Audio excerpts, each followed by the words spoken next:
LeBron James inasar ng paboritong referee ni Chris Paul. Muntika na si LBJ, daming napadasal sa nangyari kay LeBron.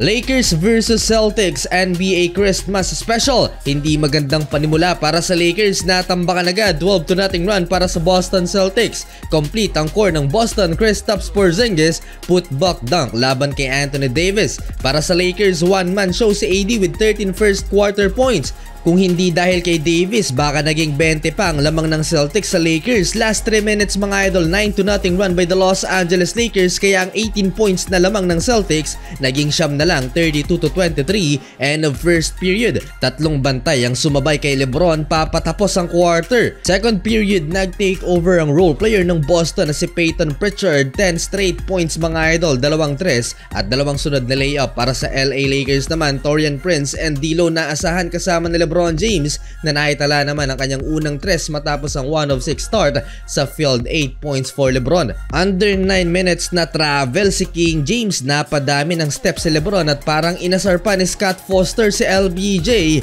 Ito ang paboritong official ni CP3. Nang bumalik sa court si Anthony Davis kasama ni Hachimura, naging 3 na lang ang lamang ng Boston Celtics. 47-44, burado na ang 18-point lead.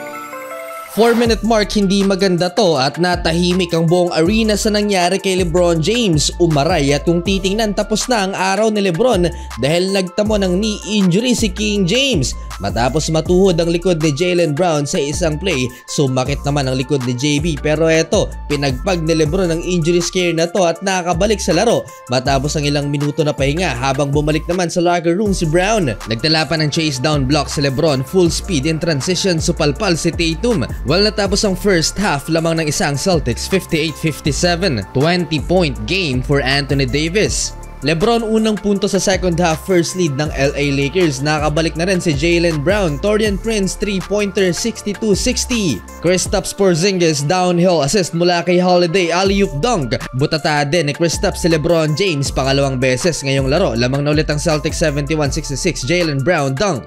Take over si Kristaps Porzingis, balik sa 9 points ang lamang ng Boston Celtics. Anthony Davis back-to-back field goals, slam dunk at bank shot laban kay Kristaps. Last 4 minutes, 4 na lang sana ang lamang ng Celtics nang biglang mag-run ng visiting team at muling lumaki ang lead 99-90, end of third period. Start of fourth quarter, Jackson Hayes pinhaya ni Jaylen Brown, hindi nga lang nakompleto itong 3-pointer na to. Balik na sa double figures ang lamang ng Boston Celtics, Jaylen Brown and 1. Down the stretch mga idol, take over na si Jason Tatum, alley-oop dunk in transition. Hindi na pinalamang paulit ng Boston Celtics ang LA Lakers at tuluyang tinambakan down the stretch ng final quarter. Naghalimaw si Kristaps Porzingis, kulang sa tulong si Anthony Davis. Last 3 minutes, inilabas na si LeBron James dahil tambak ng 14 points ang LA Lakers. Sa huli, panalo ang Boston Celtics.